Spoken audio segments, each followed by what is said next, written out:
Welcome to BBC News, broadcasting to viewers in the UK and around the world.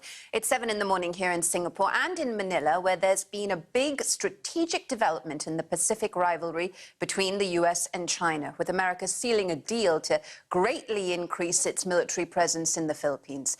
The agreement was signed off by the US Defense Secretary Lloyd Austin after talks in the capital of the Philippines. It represents a change in approach by President Marcos. Previous administrations tended to weaken their ties to Washington. The deal gives the U.S. access to 4 more military bases in the Philippines, which will make a total of 9. Now, neither country has said exactly where the new locations would be, although it has been acknowledged that Washington has requested access to bases on the northern landmass of Luzon, the closest part of the Philippines to Taiwan, and on the island of Palawan, facing the disputed Spratly Islands in the South China Sea. Well, the Pentagon's press secretary, Brigadier General Patrick Ryder, told the BBC the agreement will help the U.S. respond to a myriad of situations and ensure a free and open Indo-Pacific region.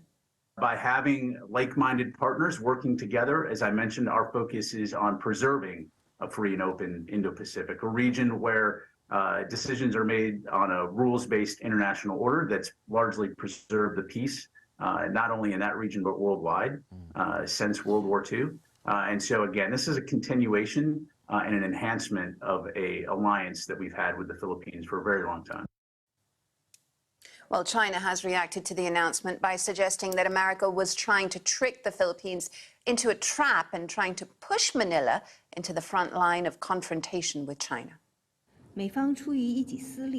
Out of selfish interests, the US has continuously strengthened military deployment in the region, which exacerbates regional tensions and endangers regional peace and stability. Countries should remain vigilant against this and avoid being used by the United States.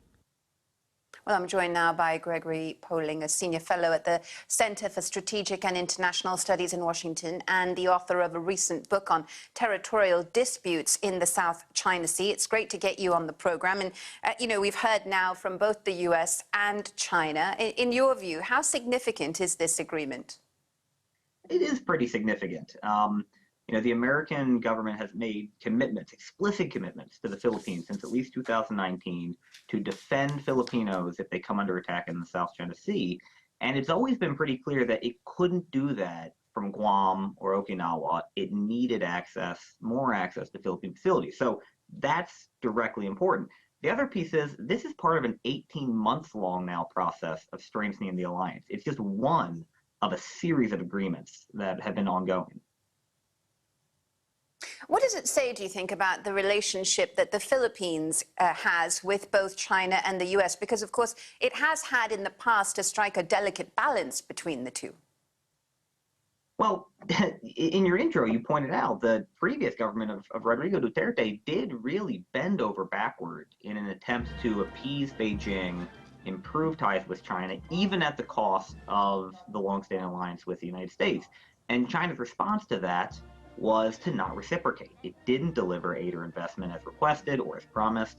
And most importantly, it increased its coercion and bullying and violence in the South China Sea rather than dialing it back. So what all that has done is reinforce this strategic consensus within Manila that they face an external threat from China, that it's only getting worse, and that their only option is to deepen the alliance with the United States.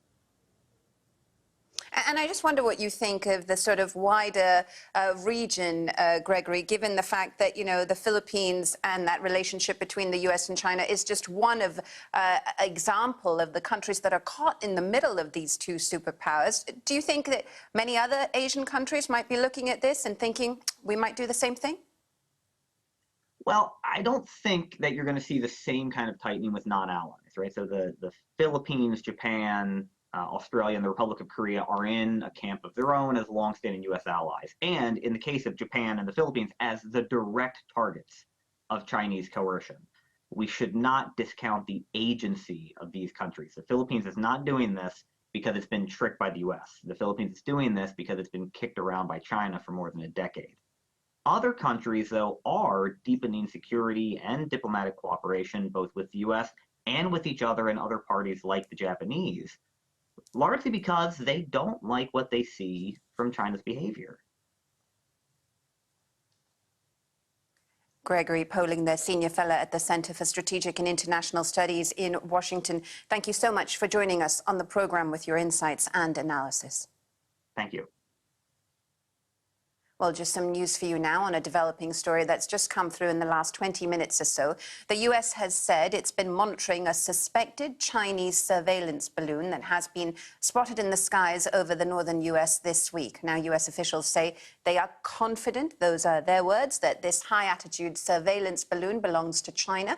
We will bring you more on this in the next hour of Newsday, so do stay tuned. Lots more, of course, on the BBC website as well, so do head there if you want more on that story. Meanwhile, though, a former Russian army officer has told the BBC he witnessed Russian soldiers committing war crimes in Ukraine.